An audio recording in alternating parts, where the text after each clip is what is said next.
Napoleon hill എഴുതിയ think and grow rich എന്ന പുസ്തകത്തിൻ്റെ 14-ാം അധ്യായം. ഈ 14-ാം അധ്യായത്തിൽ അദ്ദേഹം പ്രതിപാദിക്കുന്നത് സിക്സ്ത് സെൻസിനെ കുറിച്ചാണ്, അഥവാ 6-ാം ഇന്ദ്രിയത്തെക്കുറിച്ച്. നമുക്കറിയാവുന്ന 5 ഇന്ദ്രിയങ്ങളുണ്ട്: കാഴ്ച, കേൾവി, ഗന്ധം, രുചി, സ്പർശം. എന്നിങ്ങനെ നമ്മൾ കേട്ടിട്ടുള്ള 5 ഇന്ദ്രിയങ്ങൾ നമുക്കറിയാം. പക്ഷേ അതിനേക്കാൾ ഉപരി നമുക്ക് ചിലപ്പോൾ വഴികാട്ടിയാവുന്ന, നമുക്ക് നെല്ലും പതിരും, നല്ലതും ചീത്തതും തിരിച്ചറിയാൻ കഴിയുന്ന ഒരു നിർദ്ദേശങ്ങൾ സ്വീകരിക്കാൻ കഴിയുന്ന ഒരു ഇന്ദ്രിയമാണ് 6-ാം ഇന്ദ്രിയം. ഈ 6-ാം ഇന്ദ്രിയം ഉപയോഗിച്ചുകൊണ്ട് നമുക്ക് പല വ്യക്തികളുമായി കമ്മ്യൂണിക്കേറ്റ് ചെയ്യാൻ സാധിക്കും, അല്ലെങ്കിൽ ആ വ്യക്തികളുടെ നല്ല അനുഭവങ്ങളും നല്ല ചിന്തകളും നമുക്ക് സ്വീകരിക്കുവാൻ കഴിയും.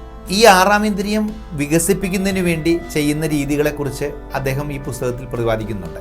എന്ന് മാത്രമല്ല, അദ്ദേഹം 6-ാം ഇന്ദ്രിയം ഉപയോഗിച്ചുകൊണ്ട് പല പ്രഗത്ഭരായ വ്യക്തികളുമായി ആത്മബന്ധം ഉണ്ടാക്കിയതായിട്ടും ആ വ്യക്തികളിൽ നിന്നുള്ള നിർദ്ദേശങ്ങൾ സ്വീകരിച്ചിരുന്നതും ആ വ്യക്തികളുടെ നന്മകളും ആ വ്യക്തികളുടെ ആത്മബന്ധവും എങ്ങനെയാണ് സ്വീകരിച്ചിരുന്നതെന്നും ഈ പുസ്തകത്തിൽ പറയുന്നുണ്ട്.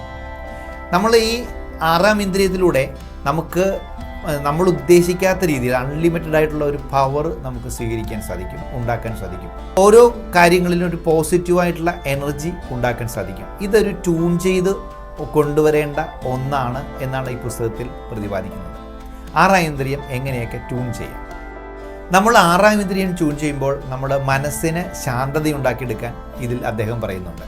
മനസ്സിന് ശാന്തതയുണ്ടാക്കുക, അതുപോലെ നമ്മൾ പോസിറ്റീവായ ആറ്റിറ്റ്യൂഡോട് മാത്രം എല്ലാത്തിനെയും കാണുക, നമുക്ക് തോന്നുന്ന ഈ 6-ാം ഇന്ദ്രിയത്തിലൂടെ തോന്നിപ്പിക്കുന്ന നിർദ്ദേശങ്ങൾ നമ്മൾ കുറിച്ചു വെക്കുക, അത് എത്രത്തോളം പ്രാവർത്തികമായി എന്ന് മനസ്സിലാക്കുക, അതിനെ സ്റ്റെപ്പ് ബൈ സ്റ്റെപ്പായിട്ട് നമ്മൾ അത് നമ്മുടെ ഭാഗമാക്കി നമ്മളുടെ വരുതിയിലാക്കി 6-ാം ഇന്ദ്രിയത്തിലൂടെ കടന്നു പോകുവാനായി സാധിക്കുക എന്നുള്ളതാണ്. പലപ്പോഴും നമുക്ക് സാധാരണ രീതിയിലാണെങ്കിൽ അത് ചെയ്യരുത്, അത് പോകരുത്, അത് ശരിയല്ല എന്നിങ്ങനെ നിർദ്ദേശങ്ങൾ കിട്ടാറുണ്ട്. നമ്മൾ പലപ്പോഴും അവഗണിക്കും. പക്ഷേ അവഗണിക്കുന്നതിന് മുമ്പ് ഇങ്ങനെയുള്ള നിർദ്ദേശങ്ങളെ ഒന്ന് അനലൈസ് ചെയ്യുന്നത് നന്നായിരിക്കും എന്ന് അദ്ദേഹം പറയുന്നു. അതുപോലെ തന്നെയാണ് നമുക്ക് പോസിറ്റീവായിട്ടുള്ള കാര്യങ്ങൾ, ചില കാര്യങ്ങൾ അത് ചെയ്യൂ, അത് ചെയ്യുന്നത് നിങ്ങൾക്ക് ഗുണം ചെയ്യും, അത് ചെയ്യുന്നത് കൊണ്ട് നേട്ടങ്ങളുണ്ടാവും എന്നിങ്ങനെയുള്ള നിർദ്ദേശങ്ങൾ നമുക്ക് കിട്ടാറുണ്ട്. അപ്പോഴും നമ്മൾ ആത്മപരിശോധന നടത്തി അങ്ങനെയുള്ള കാര്യങ്ങൾ എത്രത്തോളം നമുക്ക് ഫലവത്തായി വന്നു എന്നുള്ളത് ആ പ്രവൃത്തിക്ക് ശേഷം വിലയിരുത്തേണ്ടതുണ്ട്. അങ്ങനെ വിലയിരുത്തുന്നതും ഈ 6-ാം ഇന്ദ്രിയത്തിനെ വളർത്തുന്നതിന് വേണ്ടി, നമ്മളത് നമ്മുടെ വരുതിയിലാക്കുന്നതിന് വേണ്ടി ചെയ്യേണ്ട കാര്യമാണെന്ന് ഈ പുസ്തകത്തിൽ അദ്ദേഹം പ്രതിപാദിക്കുന്നു. നമ്മളൊന്നും കേട്ടുകഴിവില്ലാത്ത ഈ 6-ാം ഇന്ദ്രിയം, അല്ലെങ്കിൽ നമ്മൾ കേട്ടുകഴിവുണ്ട് തന്നെ നമ്മൾ വിശ്വസിക്കാനാവാത്ത വിധം ഉള്ള ഈ 6-ാം ഇന്ദ്രിയത്തെക്കുറിച്ച് അദ്ദേഹം അത് നല്ല രീതിയിൽ ഉപയോഗിച്ചിരുന്നു.